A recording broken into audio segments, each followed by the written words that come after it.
James Maitland Stewart was born on May 20th, 1908, in the small town of Indiana, Pennsylvania, a place where the biggest excitement was the annual county fair and the local high school football games. His father, Alexander Stewart, owned the J.M. Stewart and Company hardware store on Philadelphia Street, a family business that had been in operation since 1854. His mother, Elizabeth Jackson Stewart, was a talented pianist who filled their Victorian home with the sounds of Beethoven and hymns on Sunday mornings. Jimmy, the eldest of 3 children, grew up in a world of strict Presbyterian values, Boy Scout merit badges, and the smell of fresh-cut lumber from the store's back room. He was a lanky boy with a slow drawl, more comfortable building model airplanes in the attic than chasing girls at the soda fountain. By the time he graduated from Mercersburg Academy in 1928, he had already won awards for public speaking and had his sights set on the U.S. Naval Academy. His father, a veteran of the Spanish-American War, had other plans. He wanted Jimmy to study architecture at Princeton, his own alma mater. So off Jimmy went, class of 1932, where he joined the Triangle Club, played the accordion in the university band, and designed sets for campus theatricals. It was there, under the proscenium arch of the McCarter Theater, that a classmate named Henry Fonda convinced him to try acting. Stewart's first role was a bit part in a play called The Late Christopher Beam. He was terrible. But something clicked: the applause, the lights, the escape from the rigid expectations of small-town life. It was intoxicating. By 1935, he was in New York, sharing a cramped apartment with Fonda and Joshua Logan, auditioning for anything that paid. His big break came when MGM scout Bill Grady saw him in a Broadway flop called Divided by Three. Grady wired Hollywood, have found a lanky, stuttering cowboy type. Name, Jimmy Stewart. Send contract.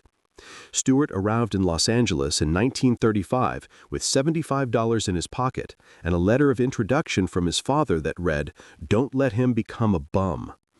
MGM put him under contract at $350 a week, a fortune for a boy from Indiana. His first film was Rose Marie with Jeanette MacDonald, where he played her brother and had exactly 3 lines. But the camera loved him, that slow, hesitant smile, the way he rubbed the back of his neck when nervous, the voice that cracked just enough to sound human. It was gold. By 1938, he was starring opposite Marlene Dietrich in Destry Rides Again. In 1939, he was Frank Capra's everyman in Mr. Smith Goes to Washington. In 1940, he won the Academy Award for The Philadelphia Story, beating out Henry Fonda and Laurence Olivier. He was 32 years old, the highest-paid actor in Hollywood, and dating Olivia de Havilland. Life was perfect. Then came December 7, 1941, Pearl Harbor. Stewart was at a party in Beverly Hills when the news broke. He excused himself, drove to the Army Air Corps recruiting office on Wilshire Boulevard, and tried to enlist. The sergeant took one look at the 6'3", 138-pound movie star and laughed. "You're 9 pounds underweight, son. Come back when you can fill out a uniform." Stewart went home, called his doctor, and started a regimen of bananas, milkshakes, and double portions of everything. He gained the weight in 6 weeks. Tried again. This time, the problem was his eyes. 20/40 vision, below the pilot standard. He paid for private flying lessons at a small airfield in Glendale, logged 300 hours, and passed the physical on his 3rd attempt. On March 22, 1941, 9 months before Pearl Harbor, he was sworn in as a private in the Army Air Corps. MGM was furious. They had just signed him to a new 7-year contract. Louis B. Mayer himself called the War Department and begged them to keep Stewart in Hollywood for morale films. The Army said no. Stewart said nothing. He just wanted to fly. He started at Moffett Field in California, then moved to Kirkland Field in New Mexico for multi-engine training. He was a natural. Instructors called him the Professor because he asked so many questions. By 1942, he had his wings and was a 2nd lieutenant. Most Hollywood actors took cushy jobs in the First Motion Picture Unit, making training films with Ronald Reagan. Stewart refused. He wanted combat. He pestered his commanding officer until he was transferred to the 455th Bomb Group at Sioux City, Iowa, for B-24 Liberator training. The B-24 was a beast. 4 engines, 56,000 pounds fully loaded, a tendency to catch fire on takeoff. Crews called it the flying coffin. Stewart loved it. In November 1943, he shipped out to England, arriving at RAF Tibbenham, a muddy airfield 90 miles northeast of London. He was 35 years old, a captain, and the oldest man in his squadron. His first combat mission was March 22, 1944, exactly 3 years after he'd first tried to enlist. Target Berlin, the Big B. Stewart led the high squadron, 36 bombers in tight formation. They took off at dawn, climbed to 24,000 feet, and crossed the Dutch coast under heavy flak. Over the target, the sky turned black with 88mm shells. One exploded 50 feet below Stewart's B-24, 10 of us. Shrapnel tore through the fuselage, wounding the bombardier in the leg. Stewart's voice came over the intercom, calm as Sunday dinner. "Steady, boys, hold formation, we're going in." They dropped their bombs on the Erkner ball-bearing plant, turned for home, and limped back to Tibbenham with 1 engine dead and 28 holes in the skin. His logbook entry was 2 lines. Mission number 1, Berlin. Very heavy flak. All returned. He didn't sleep that night. He sat in the officers' club staring at a cup of coffee until it went cold. He flew 19 more missions: Munich, Brunswick, Frankfurt, Hamburg, places that became nightmares. On one mission over Ludwigshafen, his B-24 took a direct hit in the bomb bay. The plane lurched. The bomb still armed. The bombardier screamed. Stewart wrestled the controls, ordered the crew to jettison the load over the North Sea. They made it back on 3 engines. Another time over Kiel, they were jumped by 30 Focke-Wulf 1900s.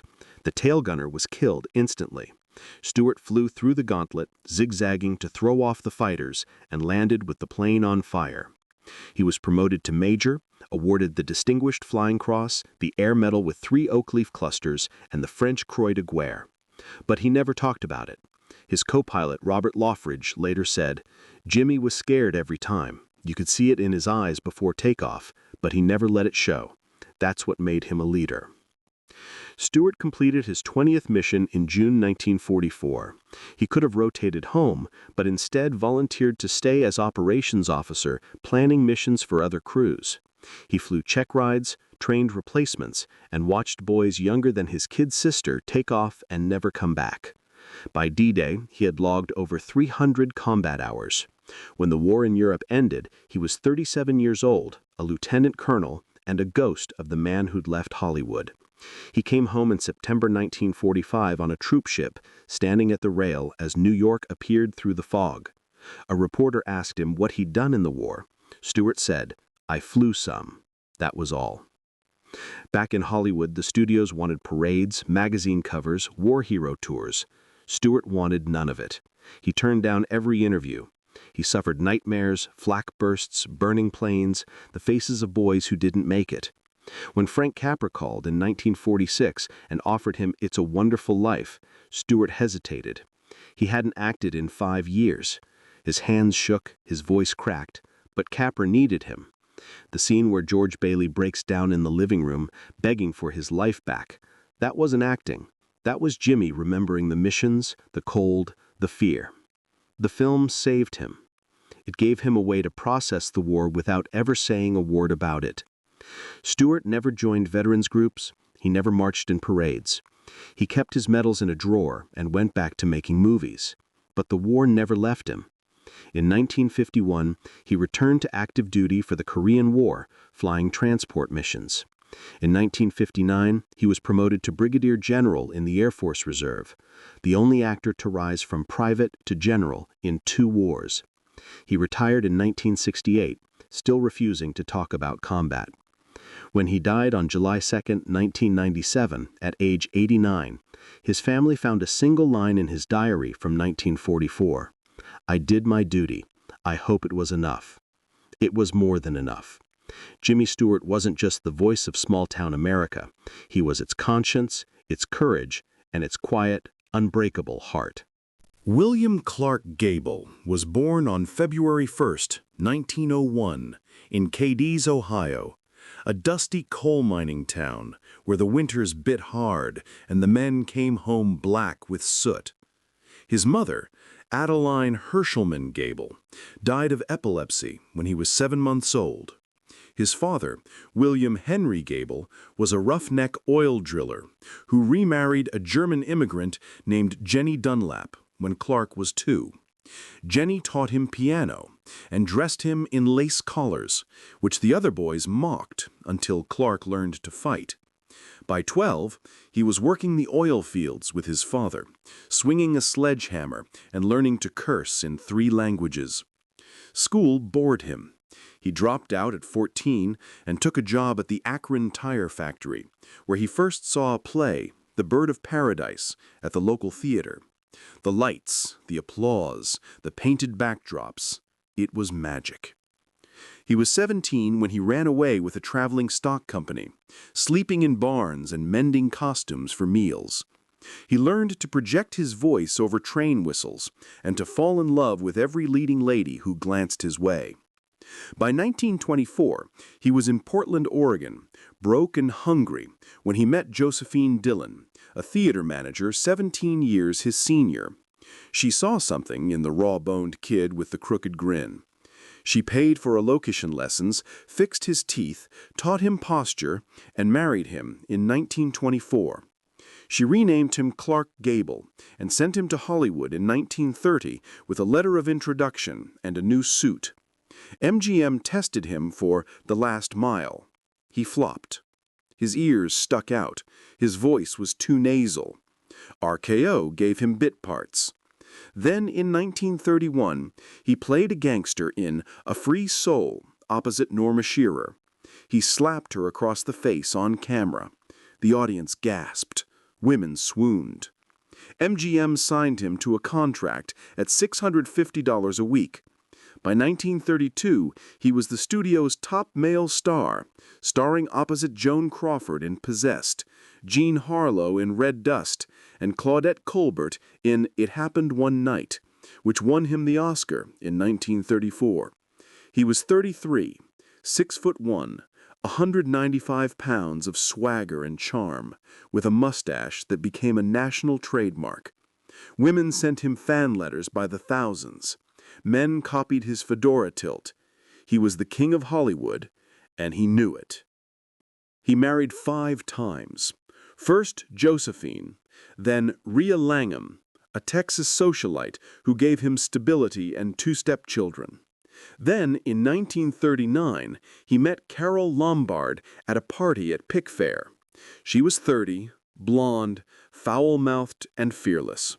She called him Pa, and he called her Ma. They married on a whim in Arizona during a break from Gone with the Wind. Lombard was the love of his life. She teased him about his vanity, made him laugh until he cried, and dragged him to her ranch in Encino, where they raised chickens and hunted quail. Gable had never been happier. He told friends, "I finally found someone who doesn't give a damn that I'm Clark Gable." Then came January 16, 1942. Lombard was in Indianapolis selling war bonds. She'd raised $2 million in one day. She wanted to get home to Clark. She took a TWA DC-3 instead of the train. The plane crashed into Potosi Mountain outside Las Vegas. All 22 aboard were killed. Gable got the call at 4 a.m. He drove to the crash site with MGM executive Eddie Mannix and director Victor Fleming. They found the wreckage scattered over a mile, twisted metal, burned luggage, a single high-heeled shoe. Gable dug through the snow with his bare hands until the sheriff pulled him away. He identified Lombard by her diamond clip and a lock of blonde hair. He didn't cry. He didn't speak. He just stared at the mountain until Mannix drove him home. For weeks he was a ghost. He drank. He refused to work. MGM suspended him. Friends feared suicide. Then on August 12, 1942, 7 months after the crash, he walked into the Army Air Force's recruiting office in Los Angeles. He was 41 years old, too old for combat by regulation. He didn't care. He told the sergeant, "I want to fly, I want to fight, I want to kill Nazis." The Army took one look at the King of Hollywood and assigned him to the Officer Candidate School in Miami Beach. He graduated as a second lieutenant in October 1942. MGM begged him to stay stateside for propaganda films. Gable refused. He wanted combat. He was sent to aerial gunnery school in Texas, then to the 351st Bomb Group in Polebrook, England, in May 1943. He arrived as a captain, assigned to make a recruitment film called Combat America. But Gable had other plans. He wanted to fly missions. The 351st flew B-17 Flying Fortresses, 4 engines, 10 crew, 4,000 pounds of bombs. He trained as a waist gunner and cinematographer. His first mission was May 4, 1943, over Antwerp, Belgium. He filmed from the waist window while manning a .50 caliber machine gun. Flak shredded the formation. One B-17 exploded mid-air. Gable's plane, the 8-ball, took hits in the tail. He kept filming. His second mission was over Germany. The Luftwaffe sent up 200 fighters. Gable shot down one Me-109. His third mission was over Wilhelmshaven. A 20mm cannon shell exploded in the cockpit, severing the oxygen line. The pilot passed out. Gable grabbed the controls, flew the plane on instinct, and landed it safely. He completed 5 combat missions, enough for the Air Medal and the Distinguished Flying Cross. But the real prize came from Adolf Hitler himself. Hitler was a fan of Gone with the Wind. He offered a $5,000 bounty, dead or alive, for the capture of Clark Gable. The Fuhrer wanted the King of Hollywood as a propaganda trophy. Gable laughed when he heard. He told his crew, "Tell Hitler he'll have to catch me first." The bounty made him a target. On his last mission over France, a German fighter singled him out. The pilot recognized the famous mustache through the cockpit glass. He dove straight at Gable's B-17. Gable manned the top turret and fired until the fighter broke off, trailing smoke. The crew called him Pops. He called them "my boys." He was 42 years old, older than most of their fathers. He returned to Hollywood in November 1943. MGM threw a parade. Gable hated it. He locked himself in his Encino ranch and drank for days. The war had changed him. The swagger was gone. The grin was forced. He made adventure with Greer Garson in 1945, but his heart wasn't in it. He married Sylvia Ashley in 1949, divorced her in 1952. He married Kay Williams in 1955. She gave him a son, John Clark Gable, born 4 months after Clark died. He made 37 films after the war. The Hucksters, Command Decision, The Misfits. But the spark was dimmer. He chain-smoked, drank heavily, and refused to talk about the war. When asked about his medals, he said, "They're in a box somewhere." When asked about Lombard, he changed the subject. On November 16, 1960, he finished filming The Misfits with Marilyn Monroe. He was 59, gaunt, exhausted. He told director John Huston, "I'm done." He died of a heart attack that night. His last words to Kay were, "I'm tired, Ma." He was buried next to Carole Lombard at Forest Lawn. His epitaph reads, simply, Clark Gable, 1901-1960. No mention of the Oscar, no mention of the war, no mention of the $5,000 bounty or the 5 missions over hell. But the men of the 351st Bomb Group never forgot. They sent a wreath to his funeral with a card that read, "To Pops, our king, our gunner, our friend." Clark Gable wasn't just Hollywood royalty. He was a man who lost everything and still flew into the fire. He was the king who enlisted at 42, not for glory, but for love. And in the end, that love, broken, buried, and burning, made him the greatest hero Hollywood ever knew. Lee Marvin was born on February 19, 1924, in New York City, the son of Lamont Waltman Marvin, an advertising executive who drank too much, and Courtney Washington Davidge, a fashion writer who drank even more. They named him after Robert E. Lee, a distant cousin, and raised him in a world of country clubs, prep schools, and summer houses in Connecticut. Lee hated it. He was expelled from a dozen schools for fighting, smoking, and setting off cherry bombs in the chapel. At St. Leo's Abbey in Florida, he was caught with a girl in the bell tower. At the manliest school in upstate New York, he shot a teacher's car with a .22 rifle. His father beat him with a belt. His mother sent him to a psychiatrist. Nothing worked. By 16, he was 6'2", 180 pounds of rage and rebellion, with a voice like gravel and eyes that dared you to blink. He ran away at 17, joined the Civilian Conservation Corps, and fought forest fires in Montana. He learned to swing an axe, drink rotgut, and sleep under the stars. In 1942, he lied about his age and enlisted in the United States Marine Corps. He was 18, a private, and ready to kill. He shipped out to the Pacific in January 1943 with the 4th Marine Division, a new unit training in California. They called themselves the Fighting Fourth. Lee was a scout sniper assigned to I Company, 3rd Battalion, 24th Marines. He learned to field strip an M1 Garand blindfolded, to crawl through mud with a K-bar knife between his teeth, to read the wind for a 500-yard shot. He hated officers, loved his rifle, and trusted only the men in his fire team. They sailed for the Marshall Islands in January 1944. Their first objective, Roy Namur. Lee landed on D-Day, February 1, 1944, under a sky black with naval gunfire. He killed his first Japanese soldier at 50 yards, a sniper in a palm tree. The body fell like a sack of rice. Lee felt nothing. He moved forward, clearing bunkers with grenades and bayonets. The island fell in 3 days. Lee earned a commendation for exceptional coolness under fire.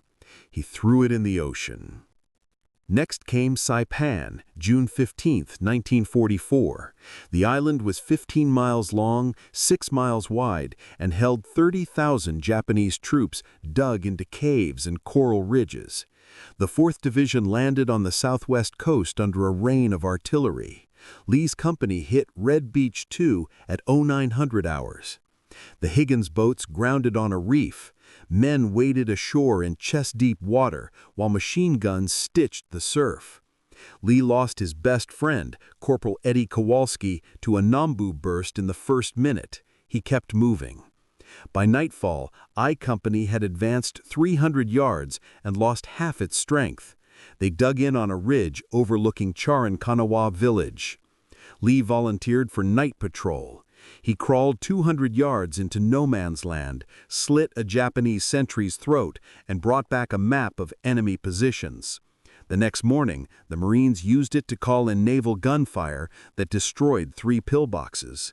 Lee was promoted to corporal. The battle lasted 3 weeks. The Japanese fought like demons. They charged in banzai attacks, screaming, drunk on sake and duty. They hid in caves with women and children, forcing the Marines to burn them out with flamethrowers. Lee's platoon was ordered to take Hill 83, a coral knob defended by a company of Imperial Marines. They attacked at dawn on June 22nd. Lee led the assault, firing his Thompson submachine gun from the hip. He killed 6 men in 10 minutes. Then a Japanese machine gun opened up from a spider hole. The bullets tore through his left leg and buttocks. He fell, screaming. His platoon thought he was dead. They left him for the corpsman.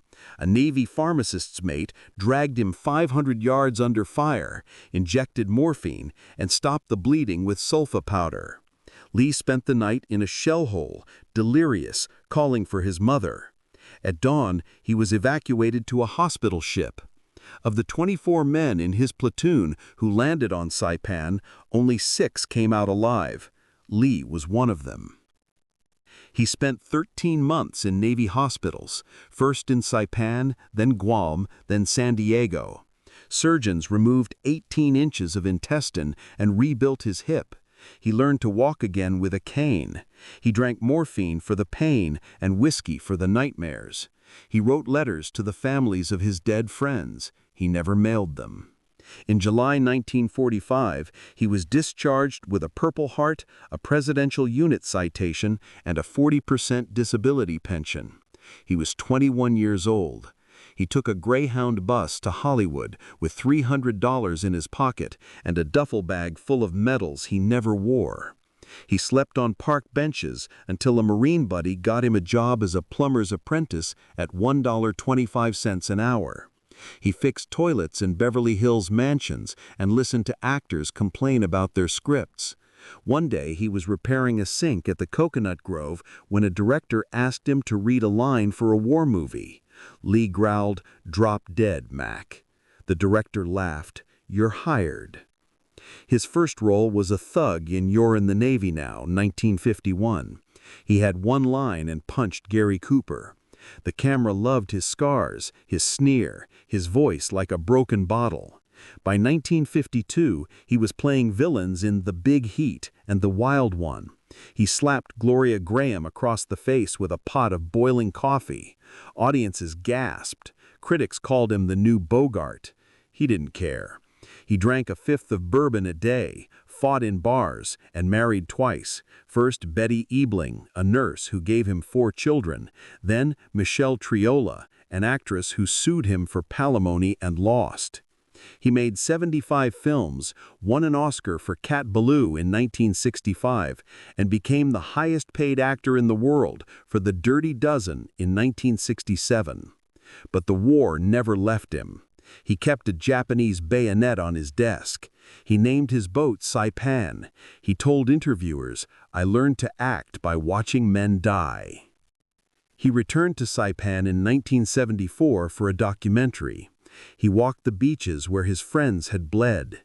He found the ridge where he was shot. He stood there for an hour, silent. A Japanese tourist asked for an autograph. Lee signed it with a trembling hand. He flew home and drank himself unconscious. In 1987, he was diagnosed with colon cancer. He refused treatment. He told his son, "I've had a good run." He died on August 29, 1987, at age 63. He was buried at Arlington National Cemetery with full military honors. His headstone reads, "Lee Marvin, PFC USMC, World War II." No mention of the Oscar, no mention of the millions. Just the rank he earned in blood on a coral island in 1944. Lee Marvin wasn't born a hero. He was forged in fire on Saipan, tempered by loss and scarred for life. He never asked for glory. He never forgave himself for surviving. He carried the war in his bones until the day he died. And in every role, every snarl, every punch, every cold stare, he showed the world what it meant to be a Marine who came back from hell. He was the toughest man Hollywood ever knew because he had already killed and been killed 1,000 times before the cameras ever rolled. Paul Leonard Newman was born on January 26, 1925, in Shaker Heights, Ohio, an upper-middle-class suburb of Cleveland, where the lawns were manicured and the driveways held 2 Buicks. His father, Arthur Newman, was a Jewish-German immigrant who co-owned the Newman Stern Sporting Goods Company, selling golf clubs to doctors and baseball gloves to bankers. His mother, Teresa Fetzer Newman, was a Slovak Catholic who converted to Christian Science and raised her boys on Mary Baker Eddy and fresh orange juice. Paul was the second son, fair-haired, blue-eyed, and restless. He sold newspapers at age 8, played football at Shaker Heights High, and dreamed of flying. He built model planes from balsa wood and flew them over the country club golf course until the groundskeeper chased him off. At Kenyon College in 1943, he joined the Navy V-12 program, hoping to become a pilot. The recruiter tested his eyes. Paul saw the chart perfectly. The doctor saw something else. Colorblind, he said. You'll never fly. Paul argued. He memorized the Ishihara plates. The Navy didn't care. They sent him to boot camp anyway. He trained as an aviation radioman, learning Morse code, radar, and how to patch a torpedo bomber's intercom while under fire. In June 1944, he shipped out to the Pacific aboard the USS Hollandia, an escort carrier supporting the fleet in the Marianas Campaign. Paul was 19, a third-class petty officer, assigned to Torpedo Squadron VT-34. Their planes were Grumman TBM Avengers, 3-man crews, 1 pilot, 1 turret gunner, 1 radioman bombardier in the belly. Paul's job was to navigate, operate the radio, and drop 2,000-pound torpedoes on Japanese ships. The Avenger was slow, ugly, and tough.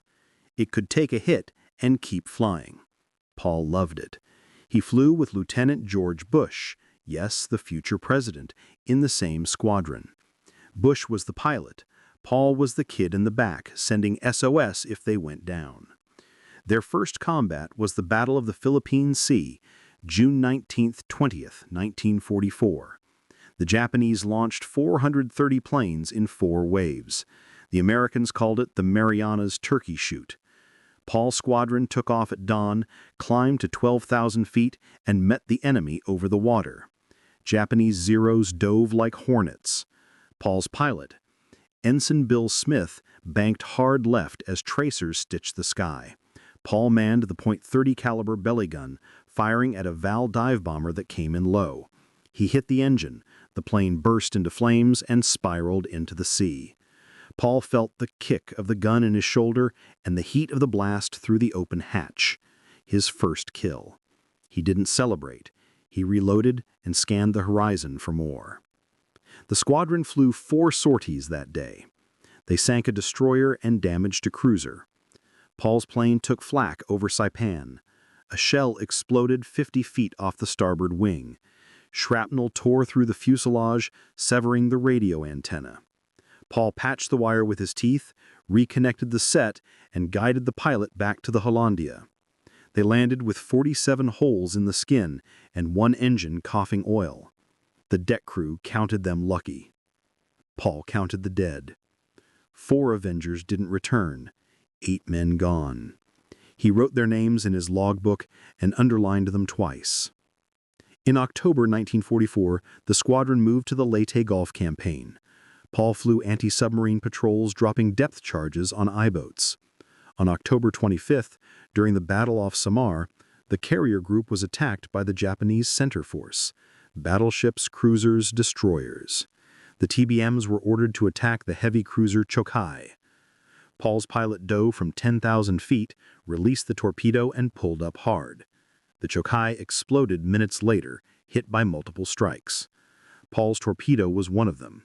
He didn't know it at the time. He was too busy dodging Zeros. One came in from 6 o'clock high. Paul's turret gunner, aviation machinist mate Joe Kowalski, opened fire. The Zero burst into flames and crashed into the sea. Paul's plane took hits in the tail. The rudder cable snapped. The pilot flew with engines alone, limping back to the carrier on fumes. They landed with the hooks skidding across the deck. The flight deck officer waved them off. They crashed into the catwalk. Paul crawled out with a broken wrist and a concussion. The plane was a write-off. The crew survived. The worst came in May 1945, off Okinawa. The Japanese launched Operation Tengo, mass kamikaze attacks. Paul's squadron flew combat air patrol, intercepting suicide planes before they reached the fleet. On May 11th, Paul's Avenger was on station at 8,000 feet when radar picked up a bogey at 10 miles. It was a Judy dive bomber, engine screaming, diving straight for the USS Bunker Hill, a carrier 20 miles away. Paul's pilot rolled inverted and gave chase. Paul manned the radio, vectoring destroyers to screen the carrier. The Judy released its bomb and crashed into the Bunker Hill's flight deck. The explosion killed 393. Paul's plane was 500 yards away when the shockwave hit. The Avenger flipped. The pilot regained control. Paul's headset was dead. He used hand signals to guide the pilot back to base. They landed on an auxiliary strip on Ishima with no brakes and no radio. The ground crew counted 12 bullet holes and 1 cracked spar. Paul's logbook entry, close one, Bunker Hill gone. We lived. Paul flew 36 combat missions. He was awarded the Air Medal, the Combat Action Ribbon, and the Navy Good Conduct Medal. He never bragged. He kept a photo of his crew in his wallet, Smith, Kowalski, and himself grinning in front of their battered Avenger. In August 1945, he was aboard the Hollandia when the atomic bombs were dropped. He watched the surrender ceremony on the USS Missouri from the flight deck, a cup of coffee in his hand. He was 20 years old. He came home in October 1945 with $400 in his pocket and a duffel bag full of flight logs. He enrolled at Kenyon College on the GI Bill, then transferred to Yale Drama School. He married Jacqueline Widow in 1949. They had 3 children. He made his Broadway debut in Picnic in 1953. He signed with Warner Brothers in 1954. His first film was The Silver Chalice, a biblical epic he hated. He bought out his contract and went independent. He became a star in 1956 with Somebody Up There Likes Me, playing Rocky Graziano. He made The Long Hot Summer with Joanne Woodward in 1958. They married in Las Vegas after his divorce. They stayed married for 50 years. He made Cat on a Hot Tin Roof, The Hustler, HUD, Cool Hand Luke. He won an Oscar for The Color of Money in 1986. He founded Newman Zone in 1982, donating every penny of profit, over $600 million, to charity. He raced cars, won at Le Mans, and drank beer from a can. He never talked about the war. When asked about his medals, he said, "They're in a box with my old flight jacket." When asked about the kamikazes, he changed the subject. In 2007, he was diagnosed with lung cancer. He refused chemotherapy. He told his daughters, "I've had a good life." He died on September 26, 2008, at age 83. He was buried in a private ceremony in Connecticut. His epitaph reads, Paul Newman, 1925-2008. No mention of the Oscar, no mention of the salad dressing, no mention of the 36 missions or the kamikaze that almost took the Bunker Hill. But the men of VT-34 never forgot. They sent a wreath to his funeral with a card that read, "To Paul, our Radioman, our brother, our hero." Paul Newman wasn't just a movie star. He was a kid who couldn't see red from green, who sat in the belly of a torpedo bomber and kept the fleet alive. He was the colorblind warrior who dodged death 36 times and came home to make the world laugh. And in the end, that was his greatest role. Bernard Schwartz was born on June 3, 1925, in the East Bronx, New York, in a cold-water flat above a tailor shop on Southern Boulevard. His father, Emanuel Schwartz, was a Hungarian Jewish immigrant who peddled clothes from a pushcart and later opened a tiny store that never made a profit. His mother, Helen Klein Schwartz, was a Slovak seamstress who spoke broken English and slapped her sons when they tracked mud on the floor. Bernie was the eldest of 3 boys. His brother Julius was born with epilepsy. His brother Robert came later. They shared 1 bedroom, 1 bed, and 1 dream: to get out. The Depression hit hard. Emmanuel lost the store. The family moved to a welfare hotel. Bernie sold newspapers at age 8, shined shoes at 9, and ran numbers for the mob at 10. He learned to fight in the schoolyard, to dodge the truant officer, and to charm the girls at the Lowe's Commodore with a nickel and a grin.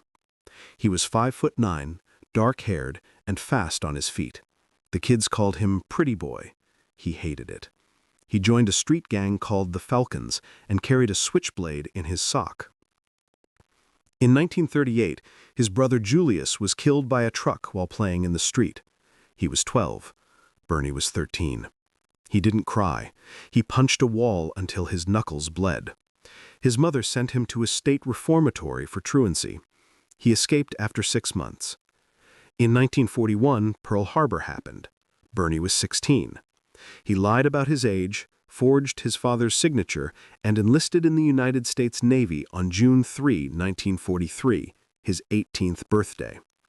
He told the recruiter, "I want to see the world."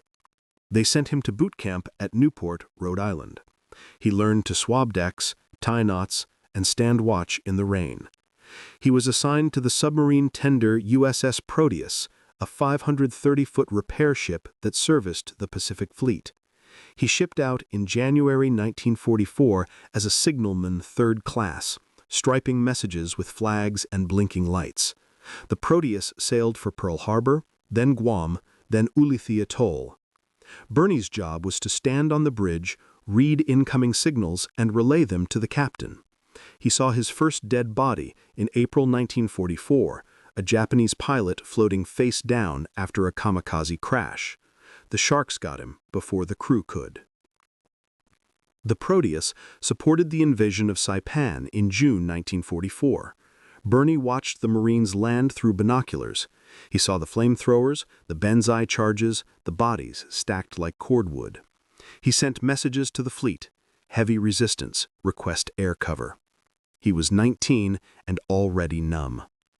In October 1944, the ship moved to Leyte Gulf. Bernie stood watch during the battle. He saw the destroyer Johnston charge the Japanese battleships alone. He saw the escort carrier Gambier Bay sink under Yamato's guns. He sent the distress calls. He heard the screams over the radio. The Proteus survived. Bernie didn't sleep for 3 days. The worst came in December 1944. Task Force 38 under Admiral William Halsey was refueling east of Luzon when Typhoon Cobra hit. The storm was a monster. Winds 140 miles per hour, waves 70 feet high, barometer dropping like a stone. The Proteus was caught in the open sea with 3 destroyers: Hull, Spence, and Monaghan. Bernie was on the O200 watch when the first gusts hit. The ship rolled 45 degrees. Men slid across the deck. Loose gear flew like shrapnel. The captain ordered all hands below. Bernie stayed on the bridge, lashed to the signal rack with a line around his waist. The waves broke over the bow. The ship plunged into trough so deep the screws came out of the water. The destroyers weren't so lucky. The Hull capsized at 1100 hours. The Spence followed at 1130. The Monaghan vanished at 1200. 790 men died. The Proteus took 60-degree rolls. The stack snapped. The lifeboats were torn away. Bernie's station flooded. He clung to the railing as ice-cold water swept his feet. A chief petty officer grabbed him by the collar and dragged him below. The ship's pumps failed. The engine room flooded. The Proteus was dead in the water. For 18 hours, the crew fought to survive. They jettisoned everything: torpedoes, depth charges, the ship's anchor. They cut away the damaged stack with torches. They bailed with buckets. Bernie worked in the signal shack sending SOS on emergency batteries. The radio was dead. He used a hand-crank generator. He sent USS Proteus, position 1630N 13050 East, taking water, request assistance. No answer. The storm raged. At 0400 on December 19, a wave broke the bridge windows. The captain was washed overboard. The executive officer took command. He ordered the crew to the fantail. They lashed themselves to the depth charge racks. Bernie tied himself to a stanchion with signal halyards. He watched the sea rise like a wall. The ship climbed the wave, hung on the crest, then plunged into the trough. The deck went vertical. Men screamed. Bernie's line snapped. He slid toward the rail. A sailor grabbed his wrist. They held on.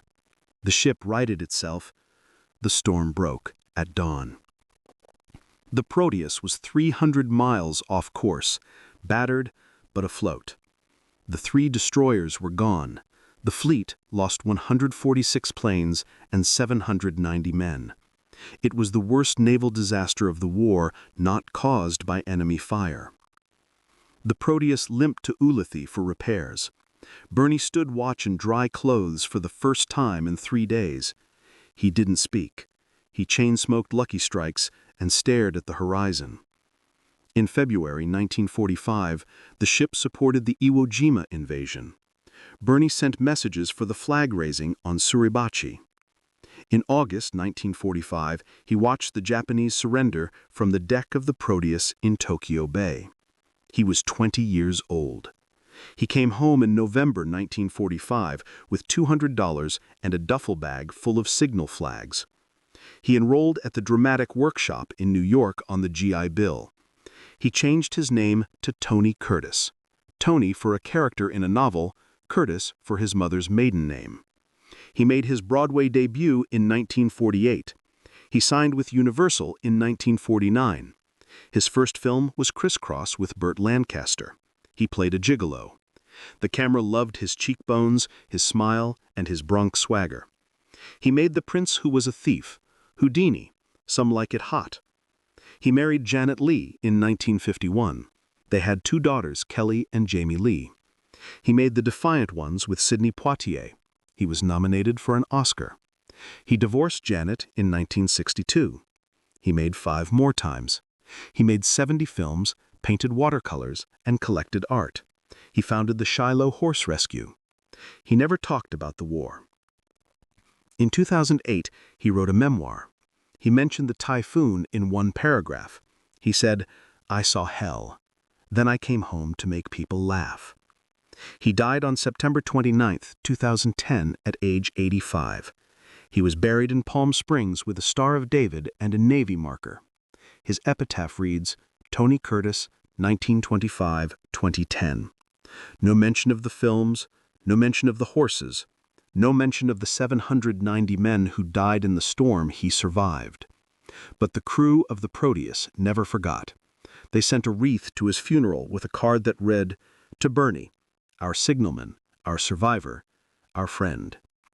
Tony Curtis wasn't just a pretty face.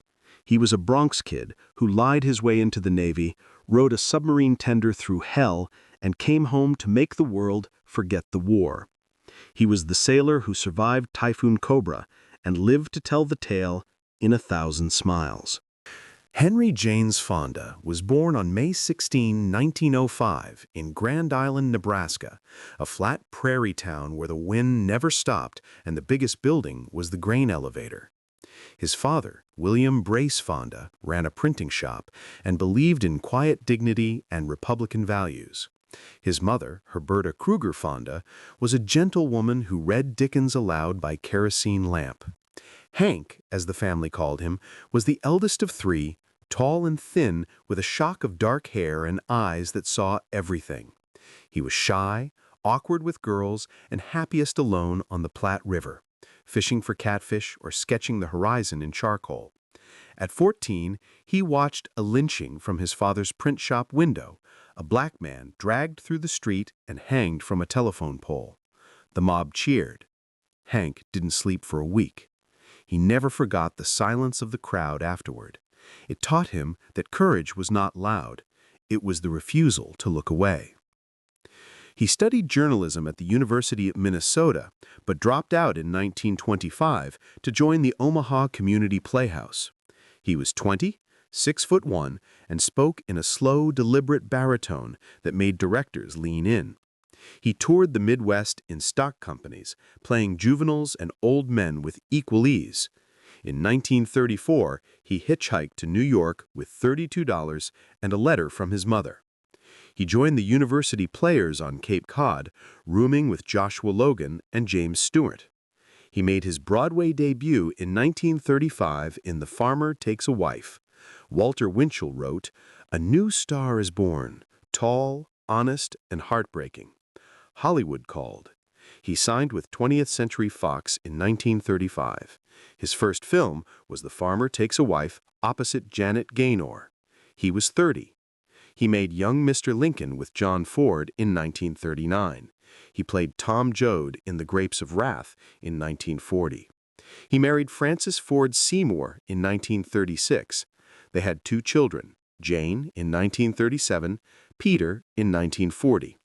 He was the highest-paid actor in Hollywood, living in a Brentwood mansion with a pool and a view of the Pacific. He hated it. He missed Nebraska. He missed silence. Then came Pearl Harbor. Fonda was 36, too old for the draft by regulation.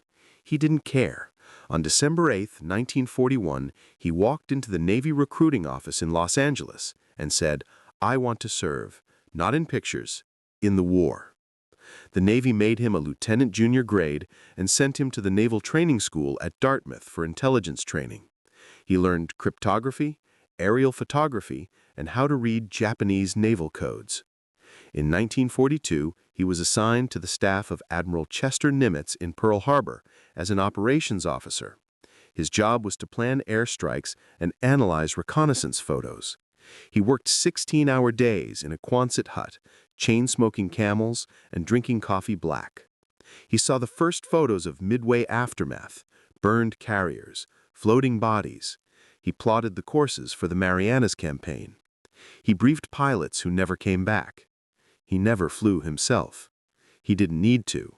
He was in the war up to his elbows.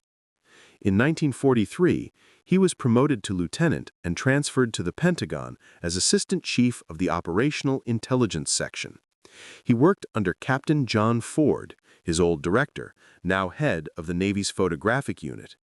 Fonda's job was to debrief returning pilots and build target folders for the D-Day invasion of Europe. He studied tide tables, beach gradients, and German gun emplacements. He flew to London in January 1944 to coordinate with British intelligence. He met General Dwight Eisenhower in a bunker under Grosvenor Square. Ike asked him, "Can we land at Normandy?" Fonda spread the maps. "Yes, sir, but we'll lose 10,000 men on the first day." Ike nodded. "Then we'd better make it count." Fonda planned the naval bombardment schedule for Omaha and Utah beaches. He selected the exact grid coordinates for the USS Texas and HMS Warspite. He knew every pillbox, every minefield, every underwater obstacle. He never told a soul. On June 6, 1944, he was in the Pentagon War Room listening to the first reports from Normandy. The voice on the radio crackled. Heavy resistance at Omaha, many casualties. Fonda's hand shook as he marked the map. He thought of the boys he'd briefed, the faces he'd never see again. He worked through the night. By June 7th, the beachhead was secure. Fonda was promoted to lieutenant commander. He was awarded the Bronze Star for meritorious achievement in planning the naval support of the Normandy invasion. He kept the citation in a drawer and never wore the ribbon. In 1945, he was sent to the Pacific as operations officer for the 3rd Fleet under Admiral William Halsey. He planned the airstrikes on Tokyo and the support for the Okinawa invasion.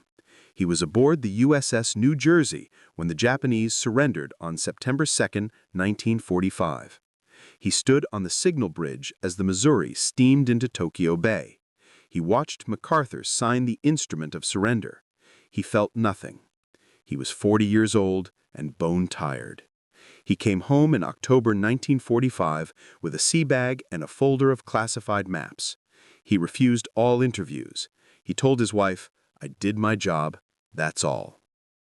Frances was ill. She had been in and out of mental institutions. She committed suicide in 1950. Fonda blamed himself. He married Susan Blanchard in 1950, adopted a daughter, divorced in 1956. He married Afdera Franchetti in 1957, divorced in 1961. He married Shirley May Adams in 1965. She stayed. He returned to Hollywood in 1946. He made My Darling Clementine with John Ford. He played Wyatt Earp with the same quiet steel he'd shown in the war room. He made Fort Apache, Mr. Roberts, 12 Angry Men. He won a Tony for Mr. Roberts on Broadway in 1948.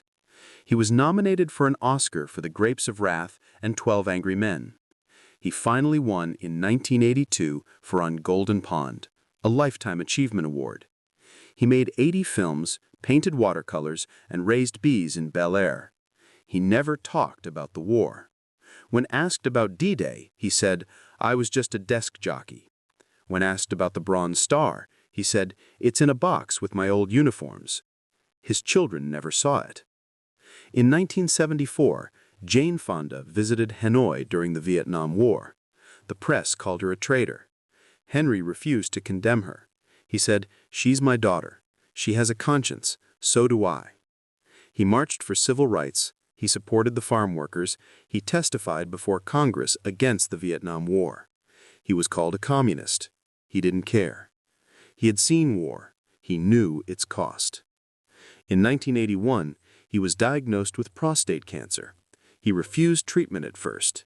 He told Jane, "I've had a good life." He made On Golden Pond with her and Katharine Hepburn. It was their only film together.